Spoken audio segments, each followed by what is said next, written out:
Hello guys, my name is Adiro Olayinka Joseph. I'm the team manager at ABFC, Atlantic Business Football Club. So, TM, congratulations on the first half of the season.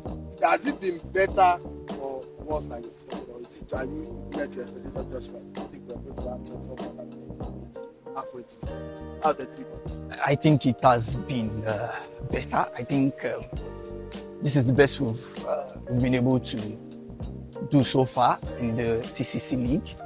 In terms of consistency level, I think it's been good. It's been good. If I'm being honest, I felt like we would be, maybe first, but then I would be lying if I say it has not been good. So, what are your high points from the team's perspective? Could already give some high points, which talking about the win against Bagada FC because of the resilience.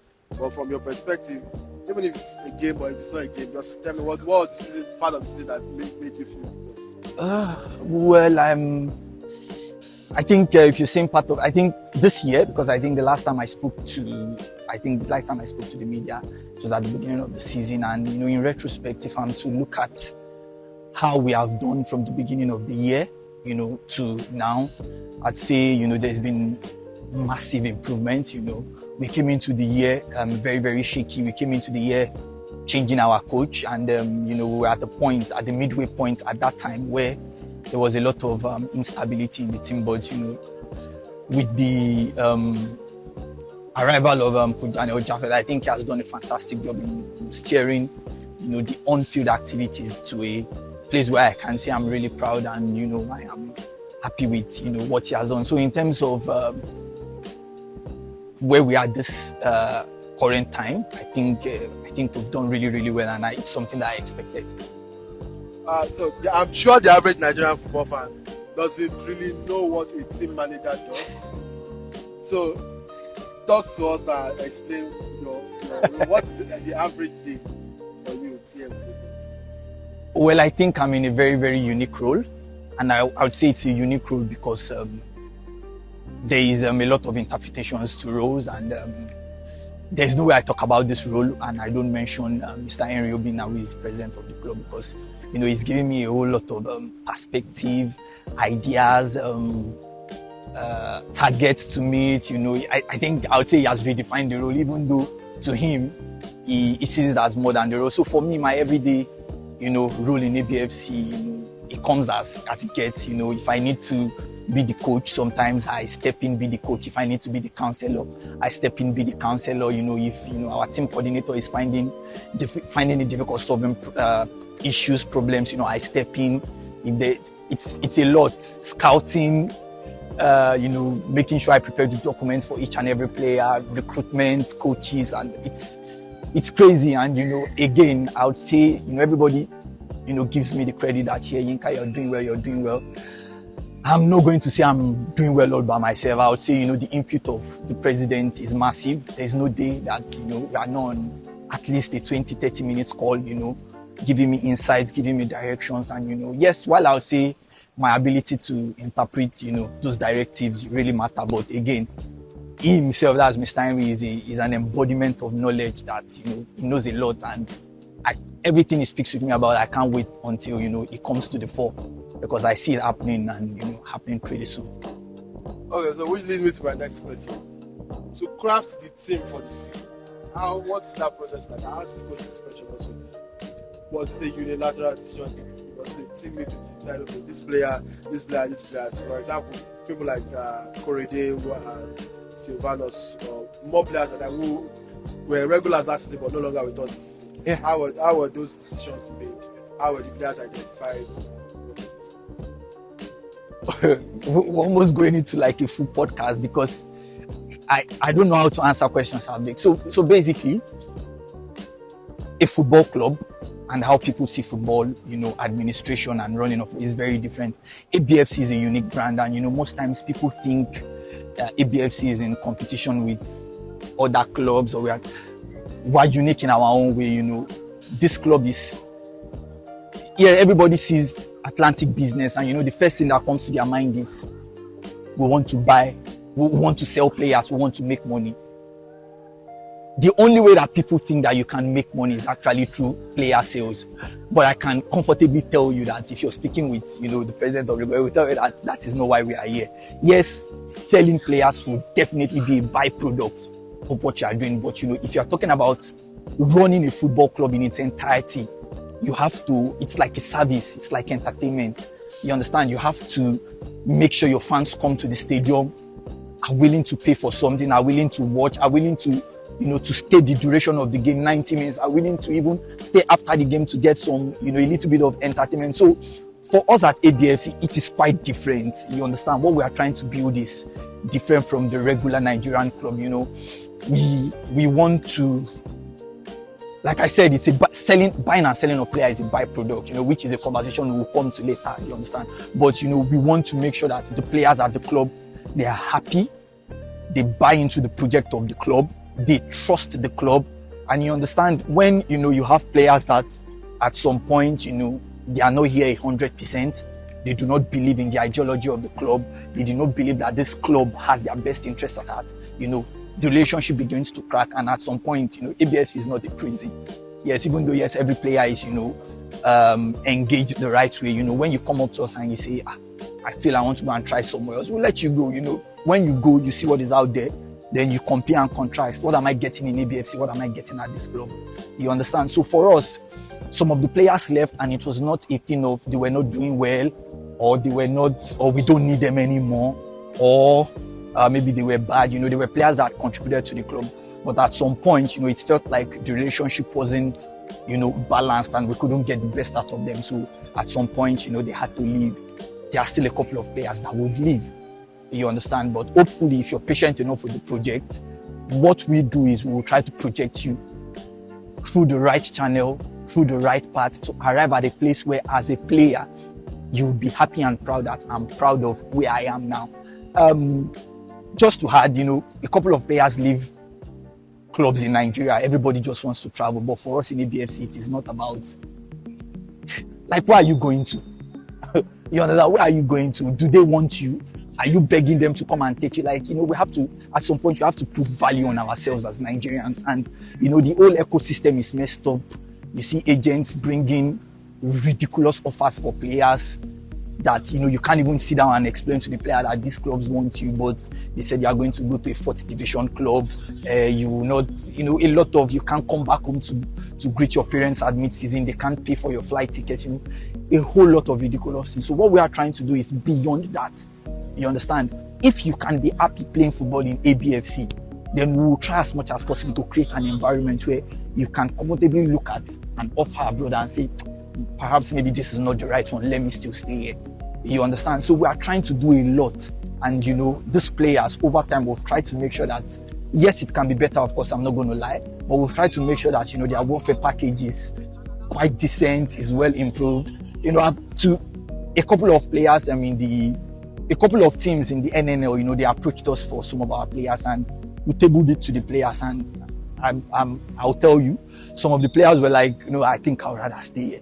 You understand? Because obviously they can get better somewhere else in Nigeria for now.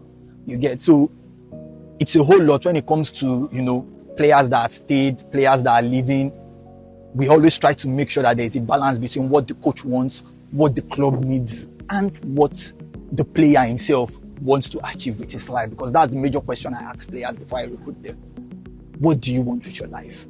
You understand? And, once you have the talent and you have the right mindset, I try to bring you in and see how we can help you on that journey. Coach continues to maintain that the goal is to develop players and whatnot. What kind of conversations are happening at the board level about our season? Is winning the league a realistic target for this? We will be disappointed if we don't win the league. That's a better question. I'll be very honest, if we don't win the league, I would be disappointed. But again, my disappointment will come from the realistic targets that we've set for ourselves. I believe that, with what the club needs, we need to perform well. Not just for us, for the club, for the players. Because I kid you not, this year has been really good for us in terms of, the level of eyes that has been on the club. I myself have received more than 5-6 calls from sporting directors directly, asking us about players. And, in past seasons in the TCC, this has not happened.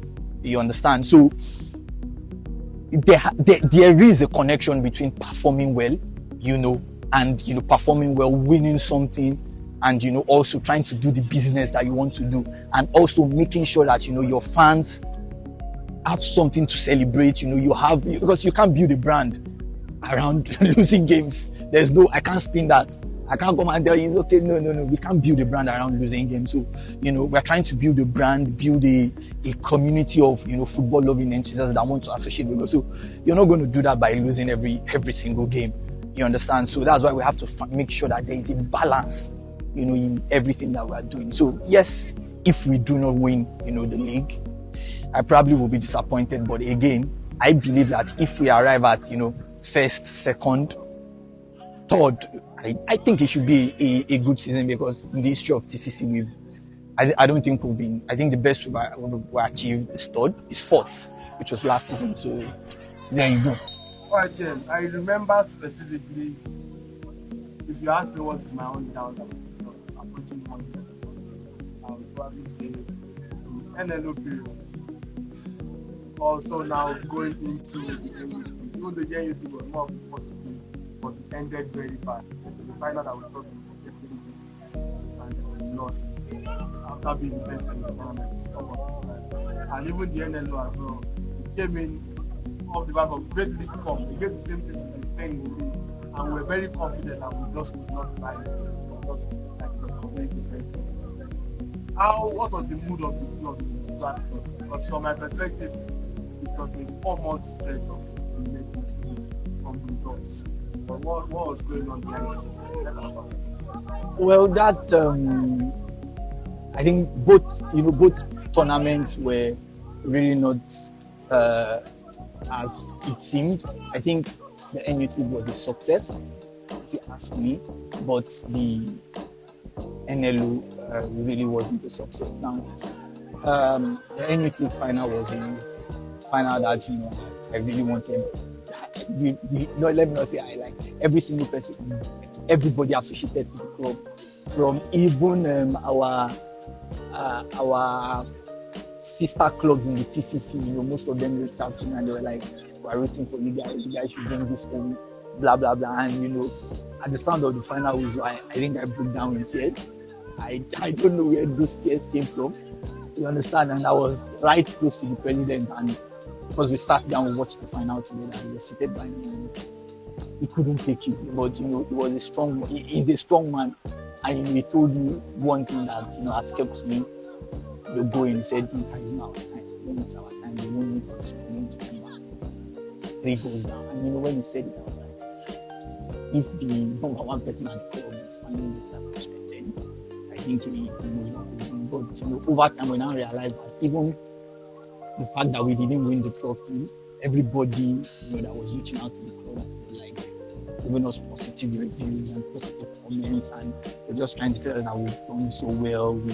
The reviews were too much, and everything was positive. And over time, it started to look like a level of highs that we were able to draw to the club, from the competition.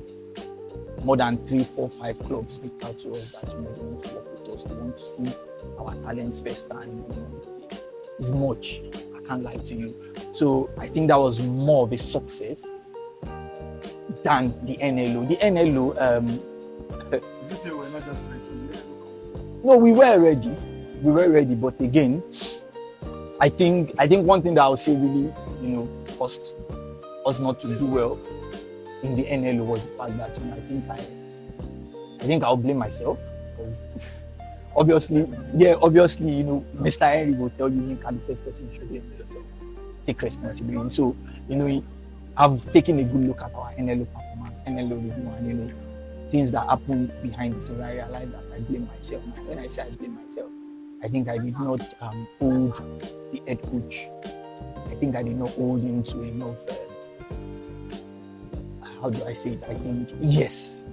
He came to me with a lot of things. I let it slide because I wanted him to be happy.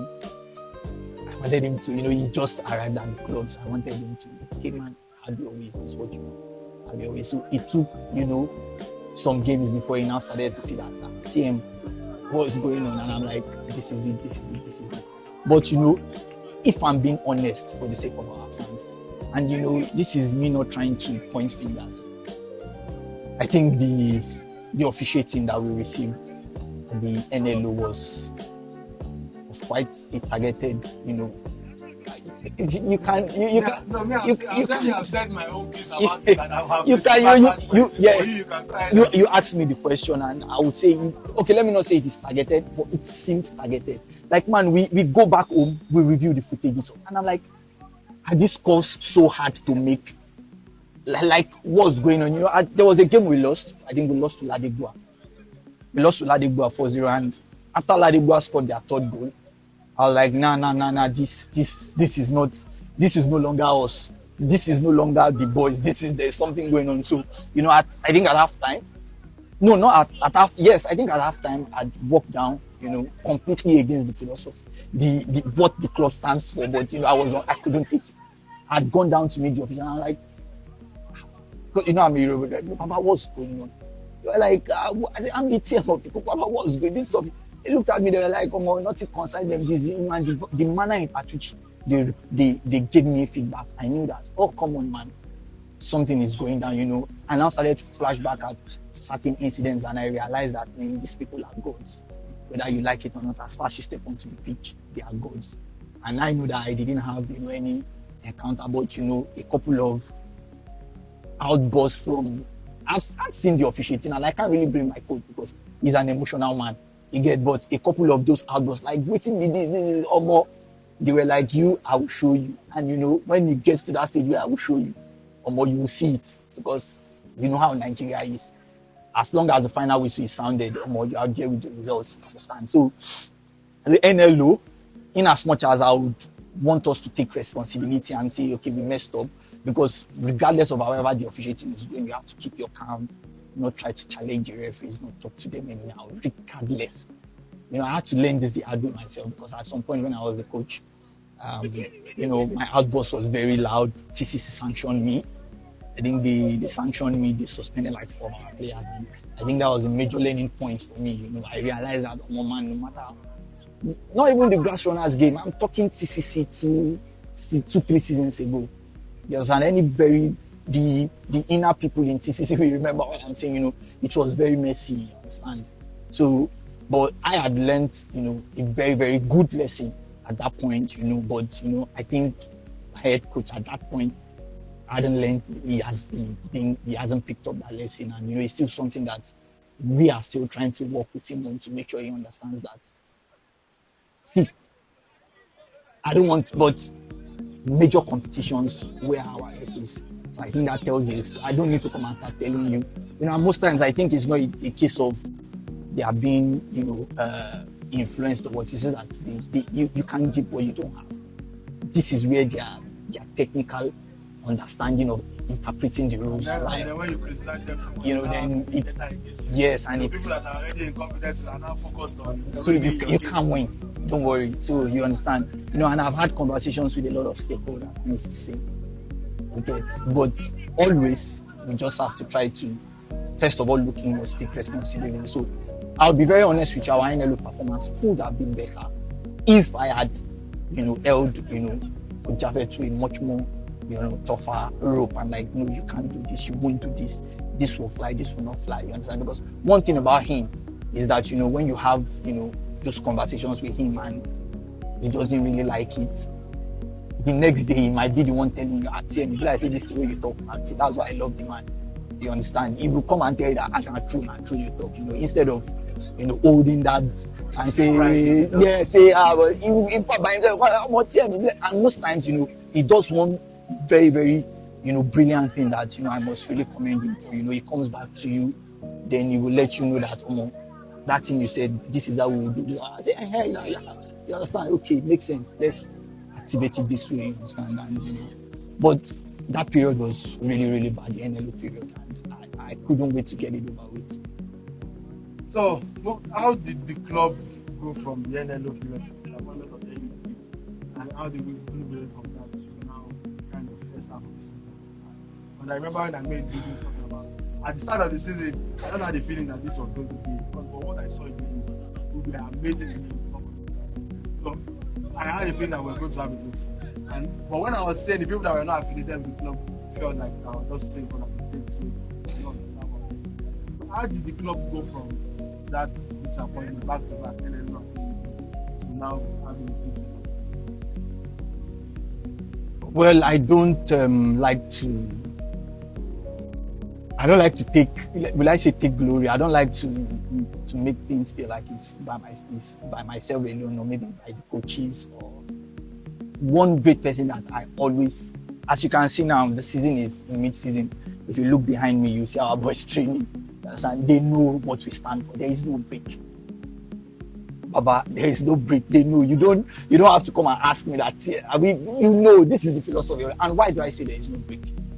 Why do we say there is no break? You know, like I said, you know, the president of the club is a fantastic leader, a proper strategist, knowledgeable about, you know, the business of football. But you know, if working is never there, it will be like say you try. So me personally, I'm just waiting for those workings to come to the fore. You understand?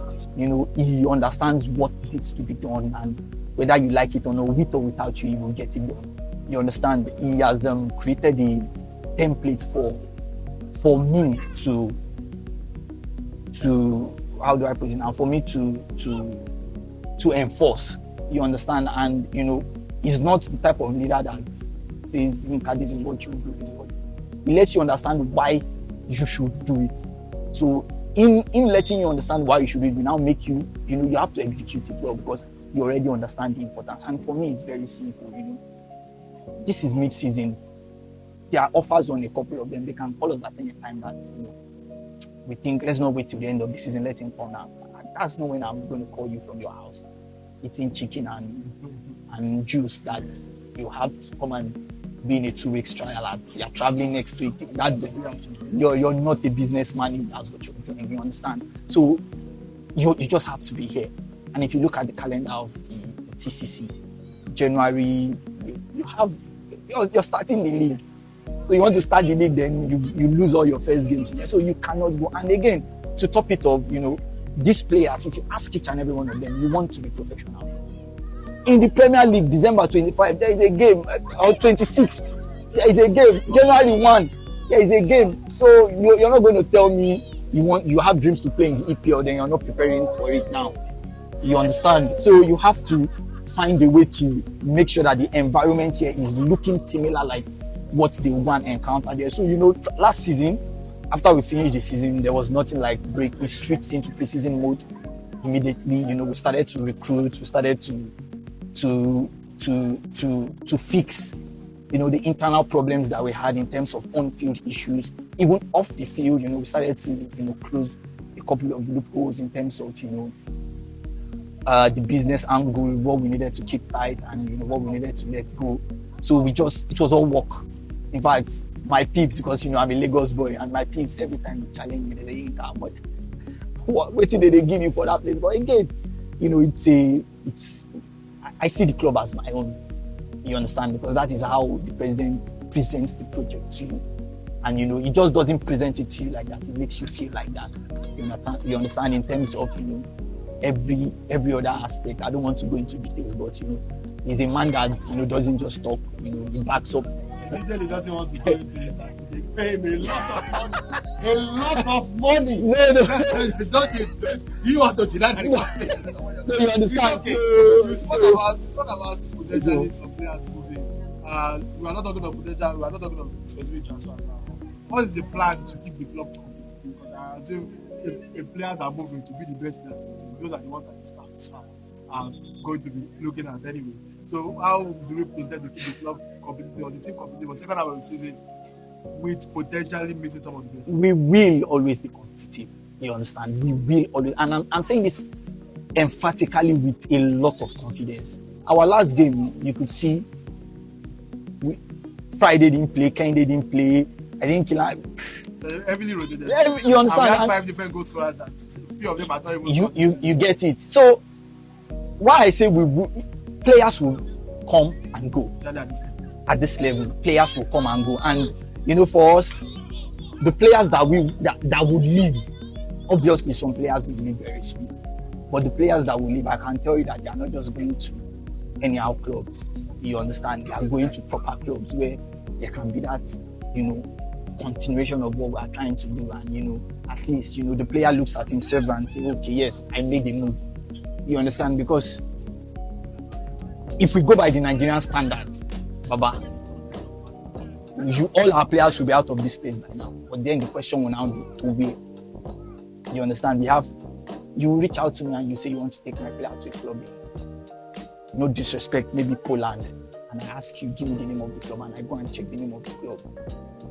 And I'm like, man, this player is fifth division. Fifth division, even sometimes, you know, sometimes it's even a third division, and you're like, okay, let me see your facility, and you're like, bro, you understand? Is this your facility? Now you now come to ask them, okay, what are the incentives for this player? Because if I start to talk about what with the club gain, that one in a podcast, if you talk about that one, you understand? But okay, this player, come on, no. A player cannot be playing in your club in Europe, and his father and his mother can't call him that. Alpha, we need no now. No, I don't want. See, there was a player that from an NPFL side in Lagos, he went to one country. He brought out the news that he had signed, and he came back to Nigeria. Up till today, I'm still trying to find out what has happened. You can't tell me he play, because to go and sign in Europe is not the problem.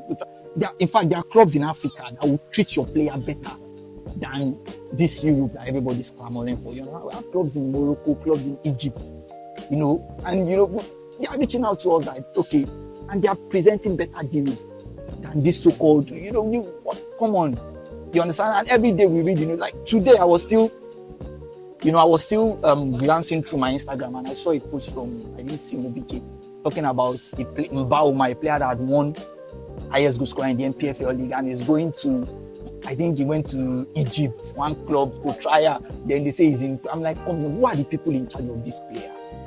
Like, is it just you just want to announce my player don't travel, my player don't travel? Is that the you get so? No, not every Euro. It's not every time. You want to go to. No, they understand. If it's that one, they understand. You know, we have, like, look at somebody like Kilani. People like Kilani is still at the club. Like, do you have an offer for him? Have an offer that suits the player of his quality. Yes, you understand. You are telling me no. And another thing that they try to do is, you know, they try to lie a lot. How can you come to me and tell me that a 19-year-old player is an old player? But you know, there's a lot of false narrative that they just put to you. And again, I don't blame them, because Nigerian football is in a mess. You understand? We are just trying to do the right thing. So you can see why they come to you and tell you that a 19-year-old player is old. And I'm like, you say a 19-year-old player is old, but you are paying millions of thousands to sign a player that is 26, and you're saying he has just arrived at his peak. But because he's coming out from Nigeria, because you want to swindle me. You understand? You understand? Because of the system, you're telling me that between me and you is a 19-year-old player old. Let's look at the facts. You understand? So they know what they are doing, and you know, I think the system in Nigeria has created that, you know, loophole where everybody just comes to Nigeria and think they want to come and save you. They think maybe the boys are playing, maybe they are running barefooted on the sand. You want to come and take a look at where they are training. They are training in a World Cup stadium here in Djibouti. This is a facility that hosted the Under-17 World Cup. This is where they train every day. That's even rubbish. You understand? On that note, how many clubs at our level, even with let's even say how many clubs at our level train this well, have gym sessions? Because I know we have gym sessions. Yeah. How many clubs have dedicated physio team? How many clubs have dedicated medical personnel? Not like someone that uses dedicated, someone that works in the club. Like, how many clubs have a coaching staff that is 4 to 5 people deep? We are not 4 to 5. I count the staff of it. I'm even focusing on just the people that. Okay. I'm not talking of I'm talking of the people that sit during the games. So, how many clubs at our level have these things that are not even privileged? What is required for the standard? Yeah, at least the bare minimum. Mm-hmm. I think it's a lot. It's a lot. A lot of clubs do not, sadly. And again, sometimes Call their name. Baba, no, because even the truth is, even in ABFC, I don't think we're where we want to be. You understand? We are not where we want to be, but I can confidently say that we are not where we used to be. You understand? For a lot of clubs, they do not do the bare minimum, and that's why I get lots of messages every time. I want to come and join a club. I'm like, guy, you're in this club. I got those messages too. A few times I'll just forward them your You're stressing me. So some of those people are coming from. And I'm like, you're in this club, and the players will open up and say, they train well for our club. We know they do this. We know. And I'm like, you understand? The thought that comes to my mind is, these people doing these things. Why don't you? Because I think if you want to do something, you should do it well. You understand? Why don't you just... And they want to compete with you. And when they compete with you, you are beating them 8-0. And you now have to go and start rewiring the brain of your players. These people that you people beat, they're not on your level. Forget, say, now we're Jersey. They don't train twice in a day. They don't. So, in fact, you should beat them 16-0. You understand? So, sometimes there is a lot of teams that, they do not do the right thing. And, I'll be very honest, that I had a conversation with Coach Daniel the day, and he highlighted some. The coaching education in Nigeria is very, very poor. You understand? If you go to Club A, what you get in Club A is not what you get in Club B. You understand? You have to bring it. I have to scout for a player, or a talent is introduced to me. I have to bring the player to ABFC, and the player has to use 3, 4, 5 weeks to even adapt to what they are doing in training. Then he has to take another 1-2 months before he starts to compete within the squad. And I'm like, which club are you playing? Understand? But this, and all of them want. They will tell you, now our player, now we give you this player, we want so. But I sometimes I want to be like, you've not done anything on this boy, but we'll take it anyways. You understand? So there is a lot of clubs need to at least raise the bar in terms of what they are doing, because it is quite important for the ecosystem. You understand? Very, very important, because the better competition you have, the better your players develop.